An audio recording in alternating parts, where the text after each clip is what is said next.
check, 1, 2. Go! Curious about real estate? Yes! Then you've come to the right place. Get the knowledge you need. Get over the fear and get started. This is the Michael Quarles Real Estate Show with your host, Michael Quarles.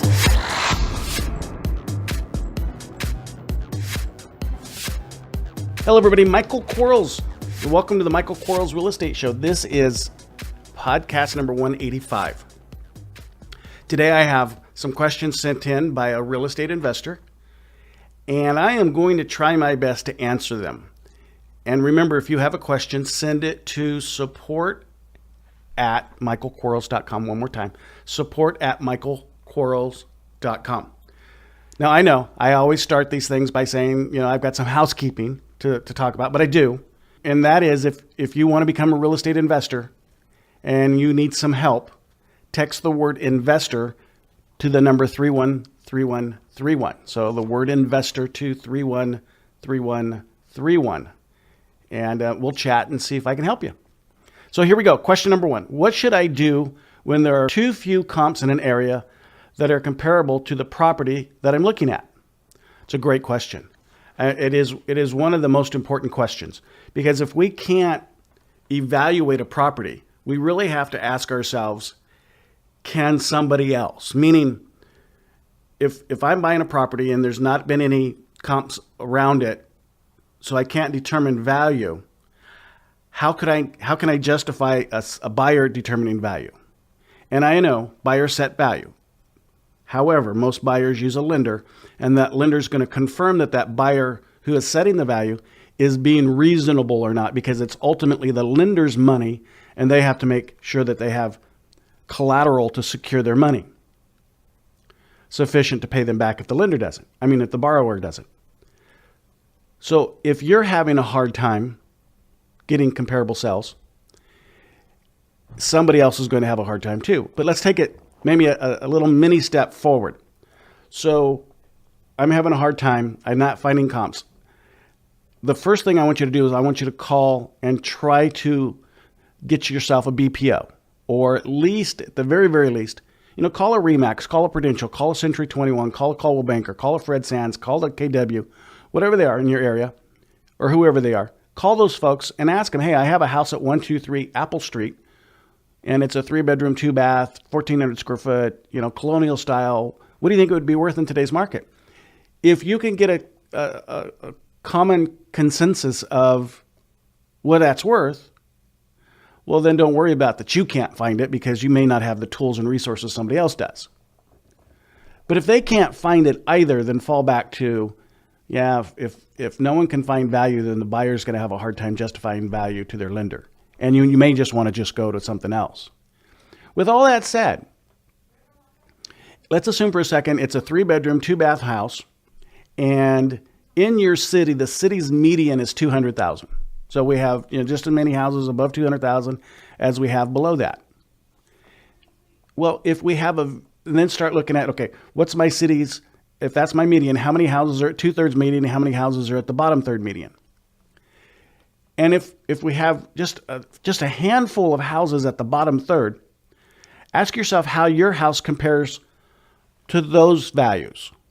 Okay, so would it fall within that bottom third is what I'm trying to get to. So no, my house is better than those. My house is more like the median or the above median or the 2/3 median.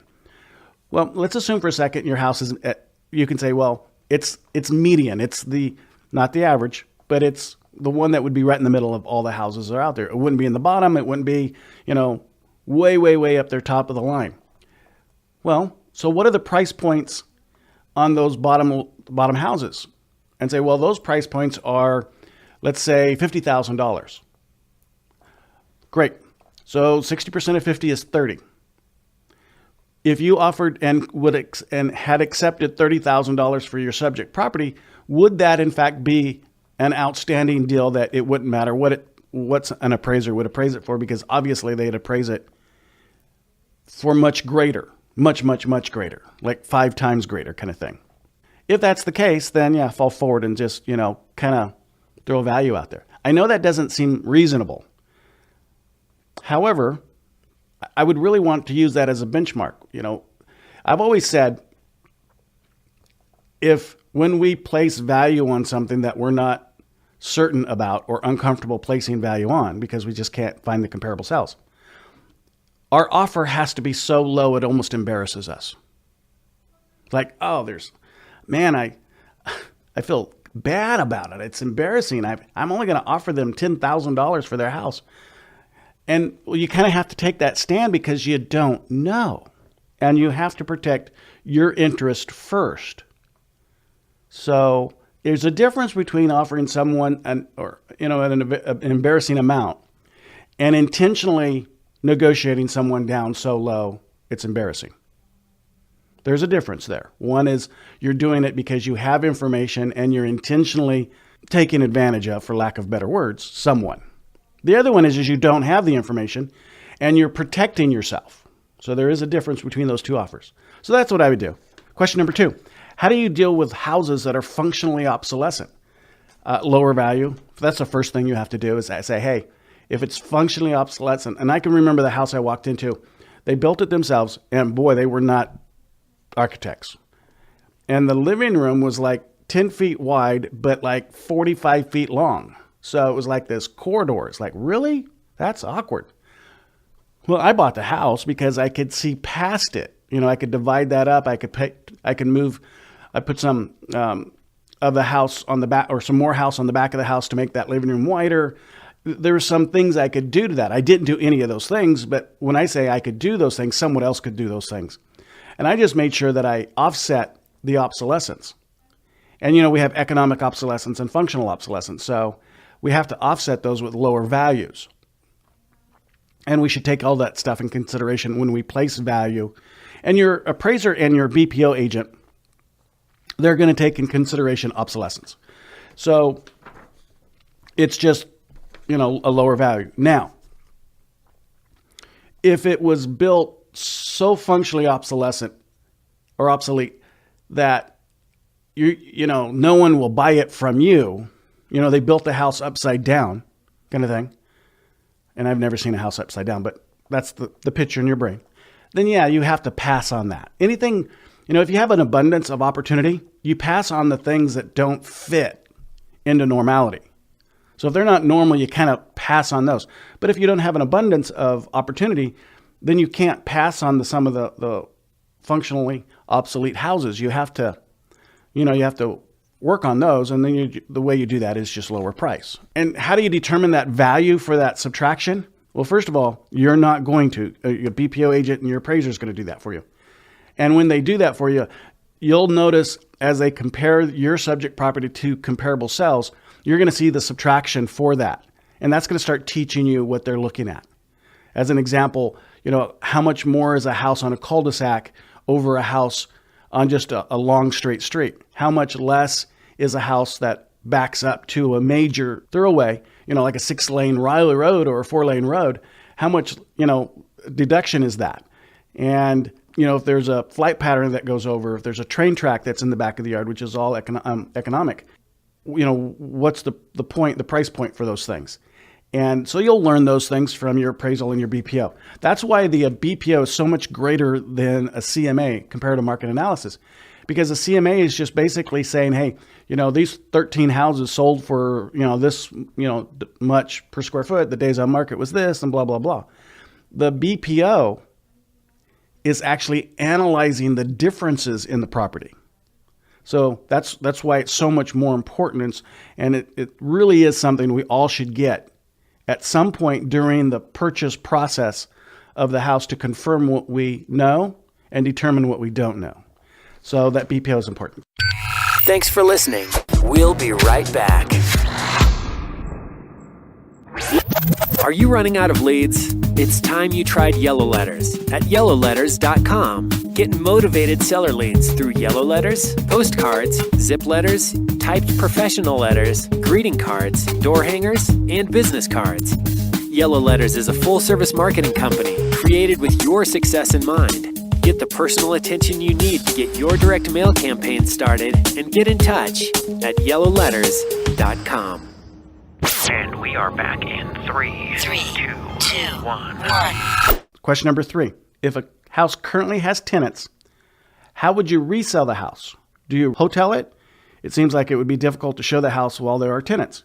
Well, depending on your business model, some business models will say, hey, I want my house vacant, so I want it tenant free, and it's up to the seller to accomplish that. Most sellers would say, I don't want to do that. And when they say that I don't want to do that, then you have to lower your value that you're offering them to compensate you, just in case you have to do the unlawful detainers and the eviction process and all that kind of good stuff. Even if you have really good tenants, you still have to adjust for that, because just because they were good tenants for your seller doesn't mean they're going to be good tenants for you. So you just keep in mind that you have to really look at that number. But how do you sell it? Well, you sell it like you would sell it. I mean, let's face it. We investors really don't care what the inside of a house looks like. We're looking at the number the house produces. So whether that's as an investor who's going to fix it up and flip it, or an investor who's going to keep it as a passive income, they're still looking at a number. They're not looking at the aesthetics of it. They're not looking at the emotion of the house. And so don't worry about it. And especially in the age of cell phones and cameras and internet and all that kind of good stuff. You need to take 25 pictures of a house. Who needs to walk through it from an investor perspective? So, stand in a room, take 4 pictures from each wall. And how many rooms do you have? The outside, the inside, all that kind of good stuff. You can express what that house feels and looks like to an investor adequately through pictures. And so if you can do that, you put it on the MLS and say, hey, subject to interior inspection. Here are all the pictures. This is what the inside looks like. If you're going to write an offer, before you get to see it, I'm going to accept your offer. I'll accept it. And then you have the right to then do your interior inspection. But keep in mind, even if it were owner-occupied, tenant-occupied, vacant, whatever, the buyer still has the ability to go in and inspect the house. And you as the buyer have that ability. So the conversation that we're having with the tenant is, it's not the conversation, I'm buying it from your landlord and I'm going to sell it to somebody else who's going to be your landlord. No, I'm just doing an inspection. And they may be buyers doing an inspection, but that buyer doing the inspection is no different than if I'm going to have a home inspector out there, if I'm going to have any of the other contractor trades out there doing inspections, or the appraiser or the BPO agent. They're just doing an inspection. So don't get all worked up on, well, it's occupied, but also at the same time, make sure that you mitigate the possibility of cost of those tenants. It's a great question. Question number 4, what should I do if it's a knockdown new build situation? Gosh, be very conscientious of this. I wouldn't knock it down, and I wouldn't try to do a new build. There's value in that property having a structure on it. Also, be very conscientious of the idea or the fact that just because you wouldn't live in it doesn't mean it's not not habitable by somebody else. So somebody else might find it a home. You may not find it a home. It may not, be in the style or the luxury that you want for yourself, but to someone, it's been a home. And typically you can say, okay, has the tenant been in there for 6 months or longer? Now, if there's not any tenant in it, and it's obviously going to lean to this, to the right or the left or backwards or forwards, and you don't want to put a tenant in it, fine, but don't tear it down. Don't remove it from the property. Go ahead and sell it. You may only sell it for land value plus permit value, but still there's some value in that structure being on the property in most cases. And try to keep the power on if you can, because after a certain period of time of having the utilities turned off, the structure has to be re-inspected to have those utilities turned back on again. Where if the gas and the water and the electricity, they were constantly there, so you had constant water pressure, you had constant gas pressure, then there's some stability there. But like a lot of things, if you take something away from something, it's going to expand or contract, however it is, and then you add something back to it, you may burst pipes. And so they always require reinspection. Electricity, it's even worse. So try not to turn off the utilities. And if the utilities have been turned off, make sure prior to you buying that property, the utilities are turned back on. So don't buy a property where the utilities are off. Always make sure that utilities are all on, all of the utilities, water, gas, electricity. In today's marketplace, TV and telephone aren't as important, but at least those other three, gas, water, and electricity. Those were some interesting and fun questions. I really, really enjoyed answering those. I hope I helped. And remember, if you have a question, go ahead and send it in. Don't be afraid. Send it to support@michaelquarles.com. I'll do my best to answer it. And remember, if you want to get into the coaching program and talk about it, text the word investor to the number 313131. And until next time, talk to you then. Bye-bye. Thanks for listening to the Michael Quarles Real Estate Show. Get more info and stay in touch at michaelquarles.com.